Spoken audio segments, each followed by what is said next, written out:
मेरठ की यह घटना सिर्फ एक हत्या नहीं, बल्कि प्रेम, विश्वासघात, अंधविश्वास और नृशंसता की मिसाल बन गई। एक महिला ने अपने प्रेमी के साथ मिलकर पति का कत्ल किया, शव के टुकड़े किए और फिर ड्रम में भरकर ठिकाने लगाने की कोशिश की। पुलिस जब इस सच तक पहुंची, तो पूरा समाज हिल गया। यह कहानी आपको चौंका देगी, डराएगी और सोचने पर मजबूर कर देगी कि क्या प्यार वाकई इतना अंधा हो सकता है। मेरठ के पौष इलाके गंगानगर में रहने वाले सौरभ सिंह राजपूत, 29 वर्षीय मर्चेंट नेवी अधिकारी, अपनी पत्नी मुस्कान रस्तोगी और 6 साल की बेटी के साथ रहते थे। सौरभ एक शांत स्वभाव के, परिवार से जुड़ाव रखने वाले व्यक्ति थे, जबकि मुस्कान का स्वभाव जरा अलग था। वह अधिकतर सोशल मीडिया पर एक्टिव रहती, पार्टी करती और नए नए लोगों से मिलती। 2016 में प्रेम विवाह के बाद दोनों का रिश्ता अच्छा चल रहा था, लेकिन 2019 में मुस्कान की जिंदगी में साहिल शुक्ला नाम का एक युवक आया। साहिल पहले से ही मुस्कान को चाहता था, और जब उसे पता चला कि उसका रिश्ता कमजोर हो रहा है, तो वह इसका फायदा उठाने लगा। शुरुआत में मुस्कान और साहिल की बातचीत सिर्फ दोस्ती तक सीमित थी, लेकिन धीरे धीरे यह दोस्ती एक खतरनाक रिश्ते में बदल गई। साहिल मुस्कान को विश्वास दिलाने लगा कि वह इस दुनिया में किसी खास मकसद से आई है और उसे अपने पति को छोड़कर एक नया जीवन शुरू करना चाहिए। मुस्कान भी उसकी बातों में आने लगी। साहिल को तंत्र मंत्र में गहरी रुचि थी। वह खुद को भगवान शिव का अवतार मानता था और मुस्कान को पार्वती कहकर पुकारता था। धीरे धीरे वह मुस्कान को इस विश्वास में ले आया कि अगर वह सौरभ को खत्म कर दे, तो वे दोनों आध्यात्मिक रूप से मुक्त हो जाएंगे।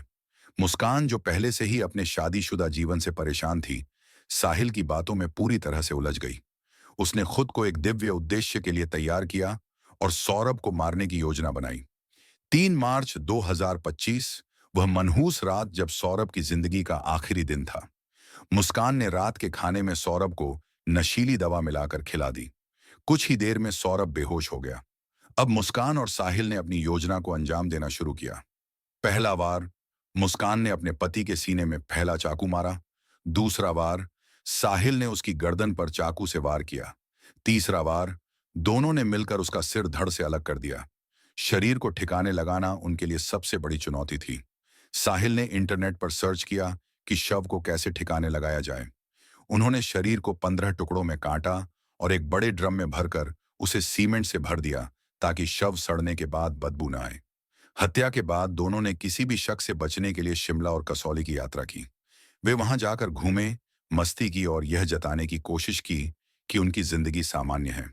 18 मार्च 2025 को सौरभ के भाई बबलू राजपूत ने उसकी गुमशुदगी की रिपोर्ट दर्ज कराई। शुरुआत में मुस्कान ने कहा कि सौरभ खुद ही कहीं चला गया है, हमें नहीं पता। लेकिन पुलिस को शक हुआ जब उन्होंने मुस्कान और साहिल के बीच हुई फोन कॉल और चैट रिकॉर्डिंग की जांच की। सबसे बड़ा सबूत, पुलिस ने मुस्कान के घर की तलाशी ली और वहां एक सीमेंट से भरा ड्रम मिला। जब उसे तोड़ा गया, तो अंदर से सौरभ के शव के टुकड़े निकले। मुस्कान और साहिल ने पहले तो जुर्म से इनकार किया, लेकिन जब पुलिस ने कड़ाई से पूछताछ की, तो उन्होंने सारा सच उगल दिया। मुस्कान और साहिल को हत्या, सबूत मिटाने और आपराधिक साजिश के आरोप में गिरफ्तार कर लिया गया। इस हत्याकांड ने पूरे देश में सनसनी फैला दी। लेकिन बड़ा सवाल यह है, क्या प्रेम वाकई इतना अंधा हो सकता है कि कोई अपने ही पति का कत्ल कर दे? क्या तंत्र मंत्र और अंधविश्वास किसी को इतना क्रूर बना सकता है? और आखिर उस 6 साल की मासूम बेटी का क्या होगा, जिसने अपने पिता को खो दिया और अब मां भी जेल में है? कभी कभी जो दिखता है वह सच्चाई नहीं होता।